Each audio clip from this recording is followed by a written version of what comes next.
Hey, YouTube family, God bless you. Thanks for tuning in. Getting this video a little bit later in the day. And so it's okay. It's not perfect, but better late than never.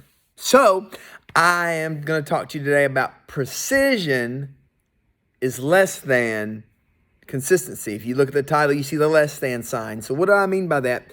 And it kind of coincides with my Do It Anyway videos that I posted on Monday. And because a lot of times we feel like we're not perfect or we don't have things together. But sometimes if God's put something before us, we just need to do it anyway. And another thing that could be a roadblock from us moving forward in life and in the thing that God has for us is we think because we're not as precise or perfect or we don't have the perfection that, if we're not perfect, it's going to hinder us moving forward. What hinders you in not moving forward is not the fact that you're not perfect. It's that you're not consistent. So a lot of times we think being precise is what is important. And although we should work on perfection and honing and sharpening our skills, if you can learn to be consistent with whatever you're trying to grow in, there's a process that happens with consistency that helps make things more precise.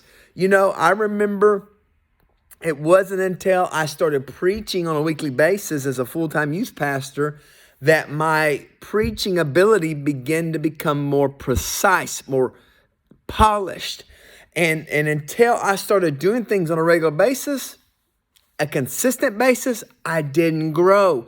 Some of us know that, our precision in how we handle our marriage is not where it needs to be, or how we're not perfect in how we handle our kids. But there's just a few things, even small things. If you could be there for your kids in those areas consistently, it make a difference.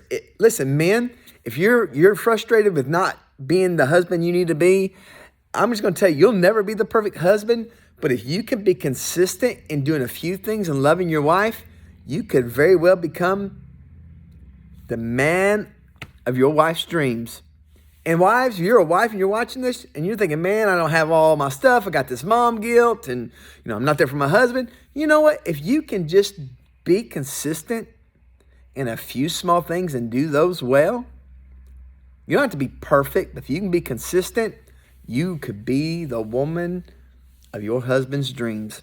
So, guys, let me tell you, what has God called you to do? And instead of worrying about how precise and having those T's, if you can just take little steps in being consistent in doing that. It's like some of you called to preach. Do you know before I ever had a pulpit, I had a Sonic. And I used to go up to the Sonic and I'd knock on people's windows and I'd pass out tracts and share the gospel with them. And I did that like every Friday and Saturday night for, I don't know, at least a year and a half, it seemed like. There might have been a few Saturday nights and Friday nights I missed because I was in college, played football and all that stuff.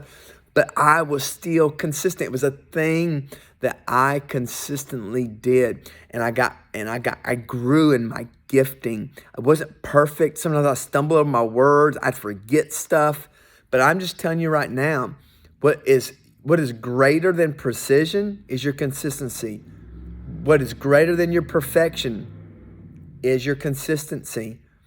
And I'm going to tell you, in the last 3.5 years as a health coach, man, the thing that makes or break people in their journey or in the business sense of our program as a coach, people don't really ever fail in this life. They just quit before they succeed. And part of the reason why they quit before they succeed is they just couldn't learn to be consistent. I know people that were coaches for our program that were doing quite well, helping a lot of people making, even some people making a couple of grand a month. They were doing really well, which is not always typical with our program in the coaching element. But you know what? They were, but they weren't perfect. They botched things. They wouldn't share the program properly. But you know what? They were consistent in sharing and even, letting their passion and their life shine. So, guys, get over the fact that it's perfect. Like, you come to Hot Springs Revival Hub and House of Prayer. We have a great thing going. God's presence meets with us. But, man, we are some imperfect people. I'm an imperfect minister. I don't have this all together. But you know what? But every week I consistently do some little things, and God meets with us. So guys, today, if I can encourage you, remember, precision and perfection is less than consistency.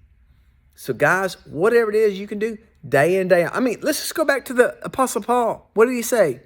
I die daily. And that doesn't have to be necessarily a big thing. It could be small steps that you take into dying to yourself every day. It's a process. It's not like, okay, I'm killing everything that needs to go in my life right now overnight, because most of us can't just flip like that out of our own discipline. There's a work of the Spirit, a process the Holy Spirit takes us through. And if he can just get us to consistently lean into that process over time, we can die big, but it usually comes through dying small daily or consistently. So guys, let's be consistent in those things. Let's do things daily, the small things daily, and the rest will take care of itself. God bless you. Let's be consistent for the Lord.